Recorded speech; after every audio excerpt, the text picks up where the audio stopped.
שלום לכולם, העונה בגנר, ממשיכים במסע היפה שלנו בעונת 21-22, נכיר את דרק קוק, הסנטר החזק והחייכני שלנו.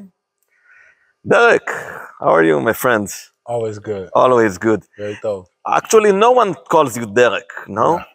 It's my dad's name. Everybody calls me DC. DC. Any connection to Washington, DC? I happen to be from Washington, D.C. You're from Washington, DC? No Okay. pun intended. Where from Washington? Anacostia Park. Okay, okay. So, but you didn't start your way in sports at basketball. Actually, you were football? Football, American football, yes. American football. How come you changed? After high school, I didn't have any offers to go play anywhere for college. I happened to grow 6 inches in the year I took off while I was working. And I met a guy named Sean Thompson. He asked me if I wanted to play basketball. At first, I told him no because I didn't like basketball players. And then he just asked me to come work with him and just give it a chance. And I did. He put me in front of the right people. And from that, they just put me into position to be where I'm at today. So it's a story for you. It's an amazing story that's still going, still being Still written. going. And also this year is a story. You actually started at Germany. Didn't get so much chance and you came over here. Yeah, I mean, the situation in Germany was weird. Anybody who was on that Bamberg team knows that the energy just wasn't there. I don't know what reason, we couldn't figure it out. And it just wasn't working. And they wanted me to stay, but my agent and myself, we decided that we needed somewhere where we could have more of an opportunity. And it just so happened that Gilboa was on the picture, and it's been a blessing ever since. Great. And you always smile. You know, I watch you even over here, you had a period you didn't play, but you still... Life is too short at that. Life is too short. Not to enjoy every second. What do you know about life that others may be missing? They miss out on the chance just to enjoy each day. So every day I just find a way to enjoy it. Okay, so let's speak about how do you enjoy amazing video at the locker room after the Beersheba game. Yeah, it's an amazing feeling with the team. Like, I think everybody on this team knows we battled through a lot so far this season, and there were times we were in the locker room having conversations about not getting kicked out the league because we were battling with Rashawn. I think we had like 4 or 5 wins. They had 4 or 5 wins, and the energy was just down. So to go from that to where we are now in securing a playoff spot, I think the team needed that, and everybody was just in high spirits that day. Except for, the joy and the happiness over there, what I noticed is the respect and the appreciation of you guys to the coach. Oh, of course. Guy is an amazing person, first and foremost. I don't think a lot of these guys in the locker room haven't experienced a lot of Europe or just other places overseas. You don't get a coach that's as understanding as Guy. Like, he understands the body, he understands the mind, he understands what players need on some days. There are some places you'll go play and they don't care if your knees hurt, if your back hurts. They'll tell you, we got to do 2 practices a day and I need you to go 110%. And that's not the kind of person Guy is. He listens to the body, and it makes us want to play harder for him because he understands us as people and as players. And he was also making like a short sentence, like a mantra, that it's not about basketball, it's about character.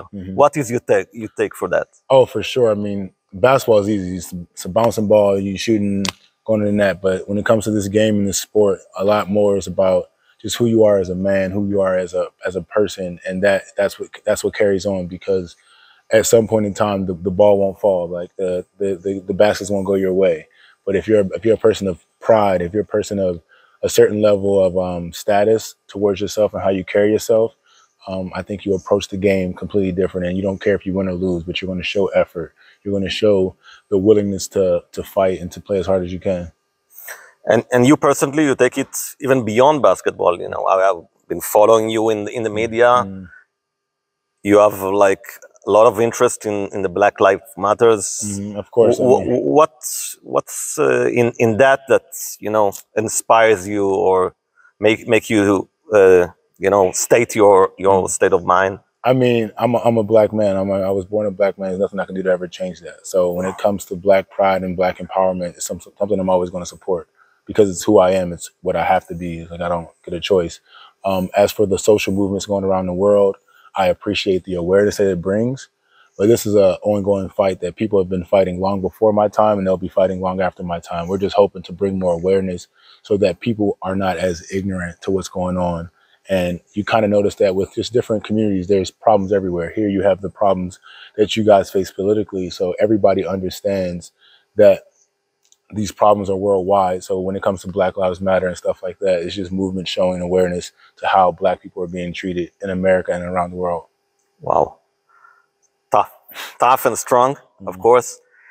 Yeah, I want to speak about the community. What's the community helped you in this season make this achievement of the playoff? I think just I take pride in just the Gilboa fans. Win or lose, they're right here with us. They support, chant.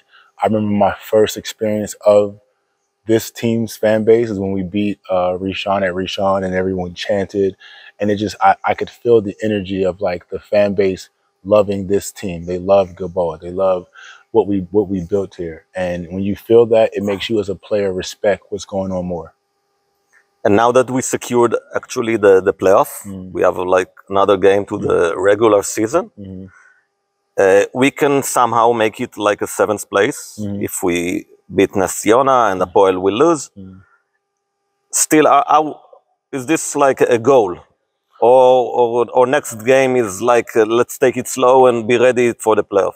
I don't think you respect the game when you go like, let's take it slow and be ready for the playoffs. You got to take every game serious because you still have to get on the court. And the way that the basketball gods work, the way that things work, if you don't take certain things serious, that's usually when the worst happens. So you take it just like any other game. You're trying to win. And you let the other stuff be out of your control because it already is out of your control. You control what you can control, and you leave your efforts and things there, and you don't have to worry about whether Hapoel loses or Maccabi does this or Jerusalem does that. You're just worried about what you can control. Okay, so we are the fans going to come over and support you, of course, as we always do. Thank you, Derek. Thank you. And take care and good luck in the next game, also in the playoff. It's an amazing year for us. Thank you for I'm enjoying every second. Thank you for the interview and for the whole season. Of course. Thank you.